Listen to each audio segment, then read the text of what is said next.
नमस्कार, मैं हूं आपके साथ जयकृति योगी। पिंक सिटी में सबसे पहले बात एक अच्छी खबर की। आज जयपुराइट्स ही नहीं, पूरे प्रदेशवासियों के लिए गर्व का दिन है, क्योंकि गुलाबी नगरी को हेरिटेज सिटी सर्टिफिकेट मिल चुका है और अब पिंक सिटी यूनेस्को सिटी बन गई है। ये रिपोर्ट देखिए। जयपुर को मिला विश्व विरासत का सम्मान। यूनेस्को की विश्व धरोहर की लिस्ट में परकोटा। गुलाबी नगरी को हेरिटेज सिटी सर्टिफिकेट। जयपुर परकोटा विश्व धरोहर। Heritage City Certificate to Honorable Minister, Local Self Government and UDH, Shri Shanti Dhariwal sir.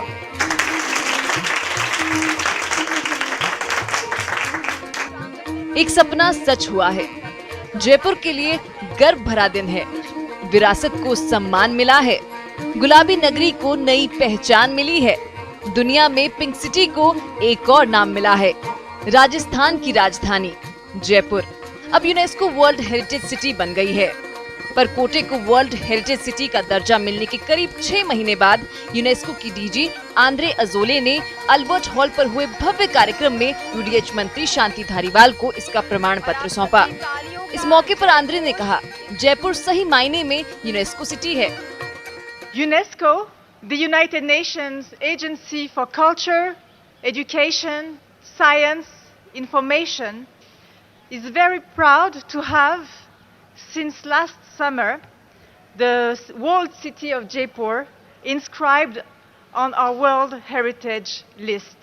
The tourism department intends to make new circuits to encourage footfall, whether it's international or national, and we have taken several measures on this part.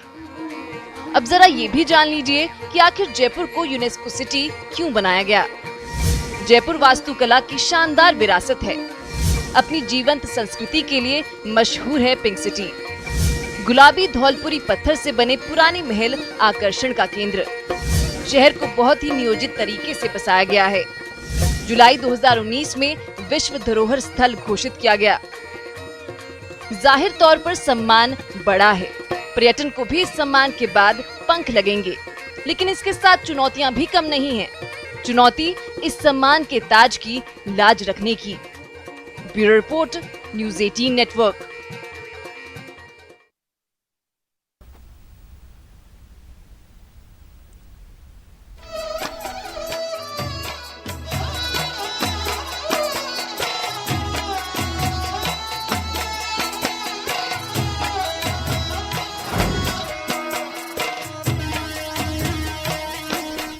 और अब बात operation clean sweep की। गहलोत सरकार का महाअभियान जारी है। राजधानी जयपुर में बुधवार को मोती डूंगरी थाना पुलिस ने एसएमएस अस्पताल, मेडिकल कॉलेज, जेके लोन अस्पताल के आसपास के क्षेत्रों में सर्च ऑपरेशन चलाया। जयपुर में बढ़ती चोरियों की घटनाओं के मद्देनजर जयपुर पुलिस ने सर्च अभियान चलाया है। मोती डूंगरी थाना पुलिस इस वक्त जेएलएन रोड पर मौजूद है और यहाँ पर फुटपाथ पर जो लोग रहने वाले हैं उनके लेकर सर्च अभियान जो है वो किया जा रहा है। ये अभियान चलाया जा रहा है। बढ़ती हुई चोरियों के जो लोग चोरी की वारदातें करे हैं, इस तरह के यहाँ पर लाके सामान को छिपा सकते हैं। क्या शक है आप लोगों को कि इस प्रकार के लोग इस प्रकार की घटनाओं में शामिल हो सकते हैं? अभी शक शंका के आधार के ऊपर ही यहाँ पर आके तलाशी ले रहे हैं। यदि इनके पास में कोई संदिग्ध वस्तु पाई जाएगी तो इनके खिलाफ कार्रवाई की जाएगी। इसके अलावा चूंकि आप अभी जेएलएन मार्ग पे हैं, इसके अलावा कहाँ पर आपकी कार्रवाई होगी? सर्च अभियान कहाँ पर होगा? इस पूरे इलाके में हम सर्च अभियान करेंगे। एसएमएस के साइड में, रोड के किनारे, जहाँ भी कोई संदिग्ध व्यक्ति पाया जाएगा उनसे पूछताछ की जाएगी, उनके सामान को चेक किया जाएगा। आपकी सुरक्षा के लिए पुलिस मुस्तैद है, लेकिन उसे आपकी मदद की भी दरकार है। ऐसे में न्यूज़ 18 भी आपसे अपील करता है कि गहलोत सरकार की मुहिम में भागीदार बनिए। अपनी आंखें खुली रखिए। आसपास की गतिविधियों पर नजर रखिए। बिना वेरिफिकेशन किसी को किराए पर मकान मत दीजिए। कोई भी संदिग्ध नजर आए तो पुलिस को तुरंत खबर दीजिए। आप न्यूज़ 18 को भी संदिग्ध की जानकारी दे सकते हैं। न्यूज़ 18 सरकार के महाअभियान के साथ है। न्यूज 18 के लिए जयपुर से सौरभ गृहस्थी की रिपोर्ट। और अब बात सरकार के महाअभियान को लेकर न्यूज 18 के मुहिम की। जिम्मेदार है तो जिम्मेदारी निभाइए, समझदार है तो गहलोत सरकार के कदम से कदम मिलाइए। मुहिम बड़ी है, न्यूज 18 सरकार के साथ है, आप भी साथी बनिए। जिम्मेदारी सबकी है, सरकार की, हमारी और आपकी। वेरिफिकेशन की अहमियत समझिए, जागरूक बनिए। बस अब और नहीं, कसम खाइए, शपथ लीजिए, कहीं भी कोई संदिग्ध दिखे तो पुलिस को फोन कीजिए, हमें बताइए, क्योंकि हर घर की पहचान जरूरी है। ऑपरेशन क्लीन, सबकी भागीदारी। न्यूज 18 राजस्थान। पढ़ाई लिखाई में कमजोर छात्रों का फेल होना मामूली बात है, लेकिन होनहारों का फेल होना हैरान करता है। ये बात इसीलिए क्योंकि राजस्थान यूनिवर्सिटी में ऐसा हो रहा है और दोषियों पर कार्रवाई नहीं हो रही।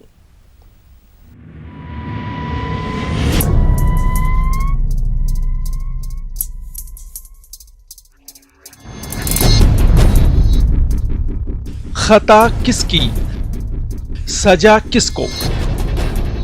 शिक्षक के मारे छात्र बेचारे, कटघरे में आरयू, गड़बड़ी गुरु की, भूखते छात्र। अभी तक मेरे ऊपर कोई कार्रवाई नहीं की गई, नहीं मेरी कॉपियों को देखा गया, और उसके बावजूद भी मेरे को घर पे लेटर भेज दिया कि इसमें कोई भी संशोधन नहीं किया जाएगा। ये वो जो बोला कि तुम अपने स्तर से तुम तैयारी करो, फिर दोबारा से एग्जाम दो, ऐसे इस टीचर ने जो कर दिया, जो ही मान रहेगा, चाहे हाई कोर्ट जाओ चाहे सुप्रीम कोर्ट जाओ। सुन लीजिए, ये एक छात्र का दर्द नहीं है, बल्कि हर उस छात्र का दर्द है जो खुद पर भरोसा करता है, अपनी मेहनत पर विश्वास करता है, लेकिन गुरु की गड़बड़ी का खामियाजा भुगत रहा है। गुरु की गड़बड़ी के खिलाफ राजस्थान विश्वविद्यालय में बीएससी फाइनल के छात्र कोमल मीणा ने आवाज भी उठाई, लेकिन आंसर सीट को दोबारा चेक करने की गुहार पर आरयू प्रशासन ने उसे दोबारा पेपर देने का फरमान सुना दिया। न जांच न पड़ताल, बस सीधा फरमान। मैंने पहले 2018 में बीएससी फाइनल ईयर की एग्ज़ाम दी थी, उसमें मेरे को फेल कर दिया। मैंने सोचा मेरी कमी होगी, लेकिन इस बार मैंने 2019 में दोबारा एग्ज़ाम दी तो उसमें भी मेरे को फेल कर दिया। इस बार कोमल को मिला कठोर दर्द, आपने सुन लिया। अब जरा निकेश कुमार पर गिरी गुरु की गाज को सुनिए। स्टूडेंट हूँ, मेरी कॉपियाँ सही ढंग से जांच नहीं हुई, इस चीज़ का मैं दावा करता हूँ। इसलिए मैंने आरटीआई के थ्रू मेरी कॉपियाँ मंगवाई और उससे पता चला कि जो मेरी कॉपियां हैं उचित ढंग से कॉपियां जांच नहीं हुई। आंसर शीट की जांच में गुरुओं की लापरवाही पर जब बवाल बढ़ा तो विश्वविद्यालय प्रशासन दोषियों पर कार्रवाई के लिए मजबूर हो गया और आनन फानन में 120 शिक्षकों को कॉपी जांचने से हटा दिया गया। अब इससे शिक्षक नाराज हो गए। मैटर्स की समीक्षा कीजिए, जहां माइनर इश्यूज हैं जो रूल कहता है उस हिसाब से आप निर्णय लीजिए। ऐसे नहीं कि सबको ही 1 साल के लिए डिबार कर दिया। नहीं, इस तरीके का डिसीजन सामूहिक तौर पे नहीं लेना चाहिए, क्योंकि टीचर की प्रतिष्ठा को भी ठेस पहुंचती है। एक आप माइनर एरर के लिए, और फिर जब आप जब न्यूज़ समाज में जाती हैं, वृहद समाज में जाती हैं, तो आपने सारे टीचर्स को एक जैसा कर दिया। विरोध के आगे बेबस होकर आरयू कुलपति प्रोफेसर आर के कोठारी ने मामले पर दोबारा विचार के लिए कमेटी को दिशा निर्देश जारी कर दिया। तो मैंने जो डायरेक्टर एग्जामिनेशन है उनसे बात की, कल उनसे बात कर ली थी कि इस आदेश को अभी तुरंत एक बार आप एवेंस में डाल दें और इंडिविजुअल केसेस की समीक्षा करके उचित निर्णय लें। शिक्षकों के दर्द पर तो कुलपति ने मरहम लगाने के निर्देश दे दिए, लेकिन उन छात्रों का क्या जो गुरु की गलती का शिकार हुए, जिनके भविष्य पर लापरवाह गुरु का ग्रहण लग गया। उन छात्रों के साथ अब कौन न्याय करेगा? न्यूज 18 राजस्थान के लिए जयपुर से महेश दाधीच की रिपोर्ट। राजधानी जयपुर में उस वक्त हड़कंप मच गया जब पुलिस कार्रवाई से नाराज एक युवक बीएसएनएल दफ्तर के मोबाइल टावर पर चढ़ गया। वह युवक को टावर पर चढ़ा देख बीएसएनएल दफ्तर के कर्मचारियों में हड़कंप मच गया। हालांकि मामले की जानकारी मिलने के बाद पुलिस के आला अधिकारी मौके पर पहुंचे और युवक को नीचे उतरने के लिए समझाइश की। वह युवक ने बगरू थाने में दर्ज एक पारिवारिक विवाद में पुलिस पर एक तरफा कार्रवाई करने का आरोप लगाते हुए निष्पक्ष कार्रवाई की मांग की।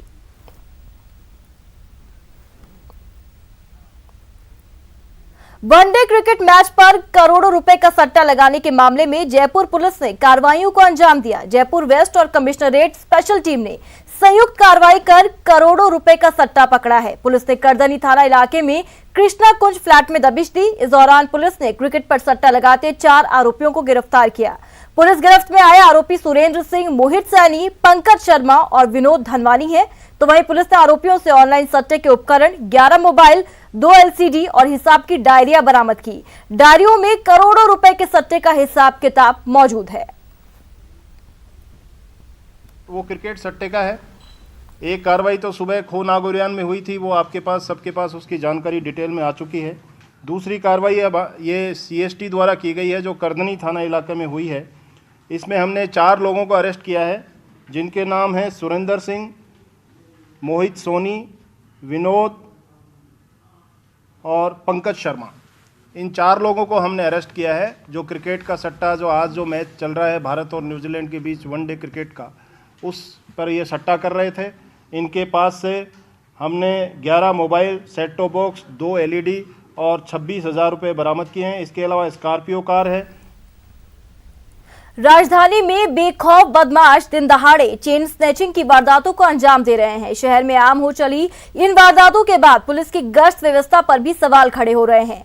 ऐसे में जयपुर नॉर्थ पुलिस और कमिश्नरेट स्पेशल टीम को एक बड़ी कामयाबी हाथ लगी। पुलिस ने इस गिरोह से जुड़े 5 चेन स्नैचर्स और एक चोरी की चेन खरीदने वाले व्यापारी को गिरफ्तार किया। चेन स्नैचिंग की वारदातों पर रोकथाम और इनमें मुलजिमों की गिरफ्तारी के लिए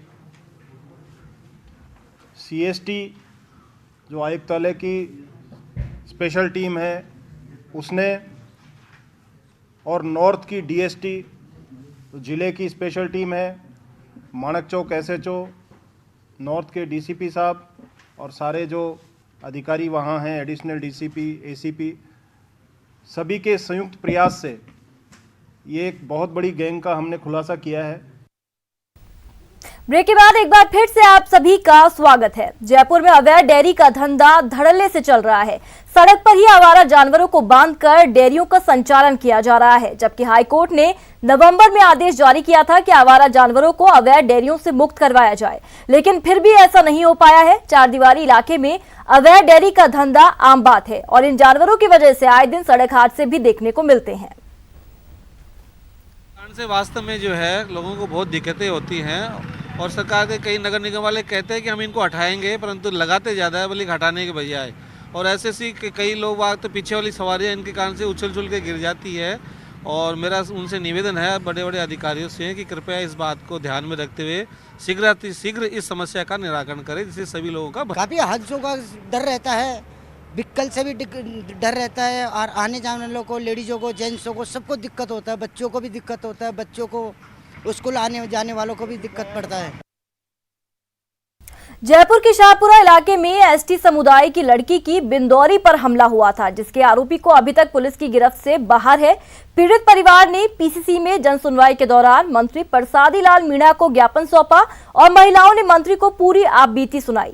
महिलाओं ने बताया कि बिंदौरी में शामिल महिलाओं के साथ छेड़खानी की गई, उन्हें जबरदस्ती पकड़कर दूर ले जाया गया, जहां उनके साथ बदतमीजी की गई। पीड़ित महिलाओं ने शरीर पर निशान होने की बात भी बताई। पीड़ित पक्ष का आरोप है कि दबंगों की इस हरकत की उन्हें आशंका थी, इसलिए उन्होंने पहले ही पुलिस से लिखित में सुरक्षा की मांग की थी, पर सुरक्षा नहीं दी गई। बता दें कि मंत्री ने महिलाओं की आपबीती सुनने के बाद SP को कार्रवाई करने के निर्देश दे दिए हैं।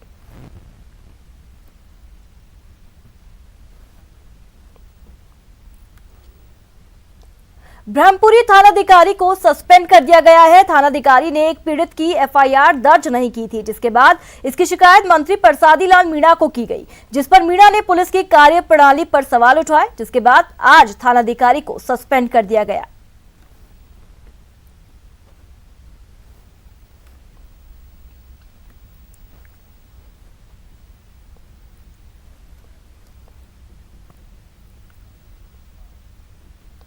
जयपुर पीसीसी में जनता दरबार का सिलसिला जारी है। इसी कड़ी में आज मंत्री परसादी लाल मीणा ने जन सुनवाई की और लोगों की समस्याएं सुनी। इस दौरान मीणा ने कहा कि वो मंत्री होने से पहले लालसोट के विधायक हैं। विधायक के नाते मेरी ड्यूटी बनती है कि मैं मेरे क्षेत्र के लोगों की समस्याओं का समाधान करूं और जब गरीबों की सुनवाई होगी तभी जनता में सरकार का मैसेज जाएगा। जो भी प्रकरण आए, पेंशन के हैं, मृतराज कर्मचारियों की नौकरियों के हैं, इंडस्ट्रीज के हैं, सारे प्रकरण जो आए उनका निश्चित रूप से समाधान करेंगे। और जन सुनवाई में इंडस्ट्री संबंधी जो मामले आए, उप मुख्यमंत्री सचिन पायलट ने बाकी बची ग्राम पंचायत के जल्द चुनाव कराने की मांग की है। उप मुख्यमंत्री ने कहा कि सुप्रीम कोर्ट ने सभी कंफ्यूजन दूर कर दिए हैं, इसीलिए राज्य निर्वाचन आयोग को जल्द से जल्द बाकी बची ग्राम पंचायतों, पंचायत समितियों और जिला परिषदों के चुनाव कराने चाहिए। लेकिन माननीय हाईकोर्ट जो भी निर्णय करेंगे सबके मान्य है, लेकिन सुप्रीम कोर्ट ने जो 2 दिन पहले जो अपना आदेश और अपना जो विषय जारी कर दी, उसके बाद सारी कंफ्यूजन क्लियर हो गए और हम तो चाहते हैं कि सही प्रणाली के तहत चुनाव हो, ताकि जो ग्रास रूट्स की सरकारें हैं, जिला परिषद की, क्रीड़ा समिति की, वो जल्दी स्थापित हों। उच्च शिक्षा मंत्री भंवर सिंह भाटी ने प्राइवेट यूनिवर्सिटीज के प्रतिनिधियों के साथ बैठक ली। इस दौरान मंत्री ने निजी यूनिवर्सिटीज को साफ तौर पर हिदायत दी। उन्होंने कहा कि यूनिवर्सिटीज की फीस में मनमानी बढ़ोतरी ना हो। साथ ही यूनिवर्सिटीज के शिक्षक और मैनेजमेंट से चर्चा करते हुए मंत्री भंवर सिंह भाटी ने हायर एजुकेशन में एक समान सिलेबस करने की बात कही। बैठक में निजी विश्वविद्यालयों के मसलों पर भी चर्चा की गई, जिसमें प्राइवेट यूनिवर्सिटीज ने भी सरकार से सहयोग की मांग की।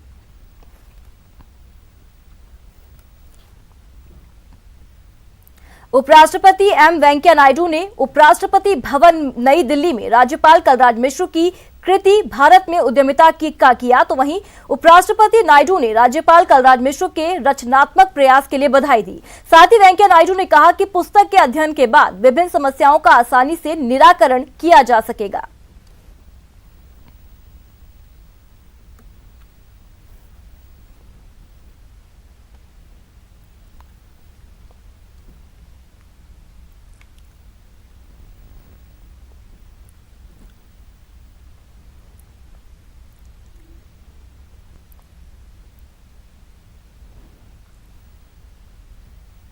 तो उपराष्ट्रपति एम वेंकैया नायडू ने उपराष्ट्रपति भवन नई दिल्ली में राज्यपाल कलराज मिश्र की कृति भारत में उद्यमिता का यहां पर लोकार्पण किया। उपराष्ट्रपति नायडू ने राज्यपाल कलराज मिश्र के रचनात्मक प्रयास के लिए उन्हें बधाई दी। साथ ही वेंकैया नायडू ने कहा कि पुस्तक के अध्ययन के बाद विभिन्न समस्याओं का आसानी से निराकरण किया जा सकेगा। तो कलराज मिश्र ने रचना का विमोचन यहां पर किया और इसी के साथ बधाई भी उन्होंने दी। साथ ही वेंकैया नायडू ने कहा कि पुस्तक के अध्ययन के बाद विभिन्न समस्याओं की आसानी से निराकरण हो पाएगा।